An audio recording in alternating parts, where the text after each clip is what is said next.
Voel dit vir jou ook dikwels asof niks minder as perfek goed genoeg is nie? Asof die wêreld, ander en jouself deurentyd druk op jou sit om alles altyd reg te doen, deur 'n ring getrek te wees en altyd die regte dinge te sê. Dit mag wees dat jy om watter rede ook al moed opgegee het oor hierdie nie perfek wees illusie.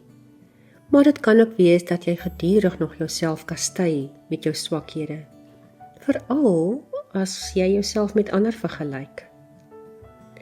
Nou die dag toe ek weer so onperfek voel, dink ek, wat en wie sou ek wees indien ek dan nou wel daardie trofee gewen het?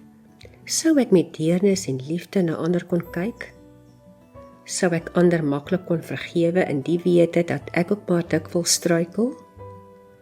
Sou die lewe dan opwinding ingehou het in die bewuswees van al die berge en dale om en in my?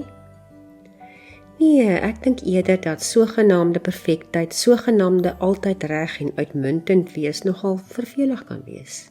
Ons eensame, begriplose en selfs meerderwaardige mense kan maak. Dis toe wat ek bid. Here, ek is so dikwels so vies in myself. Worstel baie keer met my tekortkominge. Ek kyk na ander en wens dat ek ook so kan wees. Ek lees van ander wat presteer en dink, ai, ek is dan maar so gewoon. En dan, Here, hoef ek nie te vertel hoe dikwels ek ook maar met die beste bedoelings in die wêreld van spoor afraak en op ander se harte trap nie. Ek staan met die beste bedoelings op en dan vererg ek my sommer net iets kleins. Ek verwag van ander wat ek self nie kan doen nie. Ek vergeet om sekere belangrike dinge te doen omdat ek kies om eerder aan die maklike, laaghangende vrugte aandag te gee. Ek neem myself voor om meer tyd te maak vir ander mense en vir dit wat belangrik is, en dan laat ek toe dat my verantwoordelikhede en verpligtinge met my tyd weghardloop. Here, en nou praat ek nie eens van die gevalle voornemens om meer tyd by u voete deur te bring en u woord meer te lees nie.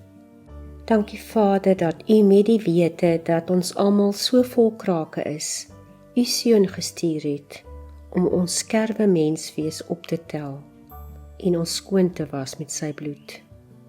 Kom ek en jy neem vandag weer die woorde van Hebreërs 10 vers 21 ter harte. Kom ons gaan na die heiligdom, ja tot voor God met opregte hart en absolute vertroue, terwyl ons harte deur besprinkeling gesuiwer is van 'n skuldige gewete en ons liggame gewas is met skoon water. Kom ons hou ook styf vas aan die hoop wat ons bely, want ons kan op God staat maak. Hy sal doen wat hy beloof het. Gaan leef vandag met die wete dat ek en jy nie perfek is nie, maar dat dit juis is waarom hy gekom het, en dat sy lig soms juis deur ons krake kan skyn.